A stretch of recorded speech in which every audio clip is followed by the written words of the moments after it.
Adolfo Walsh, Inés Nocetti, José José Daniel Broncel, Acevedo, Carmen María Carnaghi, Patricia Heidi Carolina Rosa Rodríguez, Cedillo, Juan Ricardo Carlos Díaz, Vera, Ángel Norma Mario Susana Sevilla de Fantini, Bani, Carlos Marcos Raúl Parga, Ana María Castillo, María Car- Carrieri, Silvia Roberto Peralta María Correa, Cadena, Victoria María Porta, Carlos Sergio Guillermo Villamizar, Prado, María Cristina José Córdoba, Liborio María Corsi, Orote, Néstor Omar Repeto, Eduardo Gertrudis Raimundo Marta Rey, Manuel Clase, Zoilo Reyes. Claudia Poblete. There are 8,960 missing people, or desaparecidos, that never returned to Argentina and that have never been found to this day. Many of the people that disappeared were innocent and had no clue of the activities of the left-wing parties. The people that were captured ranged from trade unionists, students, journalists, Marxists, liberals, teachers, artists, and writers, and other alleged sympathizers. Also, anyone who protested the disappearances became a target and later went missing. The president, Isabel Martínez de Perón, was the president in Argentina from 1974 to 1976. She became president when her husband died and was very unpopular because she did not control the political violence and economic crises. As a result, a coup d'etat overthrew Perón in 1976 and the military government took control. These leaders did not use the Constitution, Congress, or the Supreme Court. The major generals were Jorge Rafael Videla, Roberto Eduardo Viola, and Leopold Galtieri. The Dirty War in Argentina was a bit like Nazi Germany because essentially it was a war against various ideas. In Argentina, they wanted to create a country without communism and with family values and Christianity. More recently, the leaders from this time period have been tried and punished for their crimes. Though some have spent time in jail, many were pardoned, to the dismay of many Argentinians who mourn the loss of their countrymen and family. The United States also played a role in the Dirty War. The School of Americas is a military school in Georgia that aims to reinforce democracy while honoring human rights. Military leaders from Central and South America go to learn combat strategies, which they later teach to military personnel in their homelands. The School of Americas is controversial because many people believe that the government of Argentina learned torture tactics with the aid of the United States. In Argentina, the prisoners were taken to one of 340 concentration camps operated throughout the country. The goal of the concentration camps was to eliminate all political opposition. They were used to obtain information by means of torture, such as electrocution, drowning, and strangulation. Prisoners were detained by police for any suspicious behavior or false accusations. Because they were kidnapped, the government had no records of the missing, and they were hidden from the rest of the world.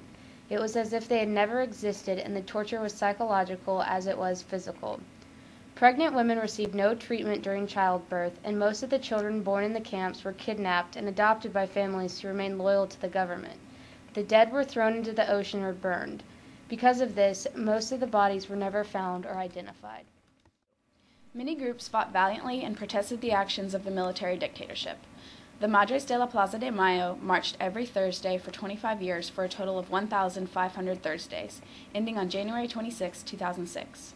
The Madres carried white handkerchiefs and protested, carrying pictures of their missing children and trying to move the government to take more action in finding their children and punishing the leaders. In the years following the war, many children of the disappeared were raised in secret in other families. Recently, some of these individuals have come to realize their true identities and that their worlds have drastically changed. A DNA analysis proves that these people were kidnapped and their birth parents were killed.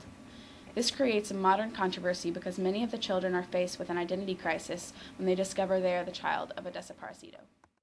Manely Ramirez traveled to the United States to attend Harpeth Hall with an organization called American Field Service, an international exchange program aimed to teach students about tolerance, communication, and respect for other countries. Harpeth Hall hosted multiple AFS students during the 1970s, including girls from Germany, Italy, and New Zealand. When Manely was in the United States, she lived with the Tanner family. The Tanners are a family of 5 sisters, and during her time, Manely became the 6th sister as she lived with them here and also traveled with them to New York, Boston, and Gatlinburg. According to people who knew Manely during her time at Harpeth Hall, she was passionate, frank, confident, full of life, and outspoken about her political views. She was an active participant in the French club, Spanish club, student council, and volleyball team while at Harpeth Hall. Manely and her family were very involved in the government, which could have caused her disappearance, as well as those of 6 other members of her family.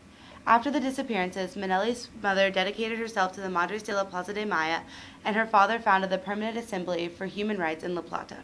Mr. and Mrs. Tanner worked tirelessly to find Manely after her disappearance, contacting senators and Amnesty International to get information.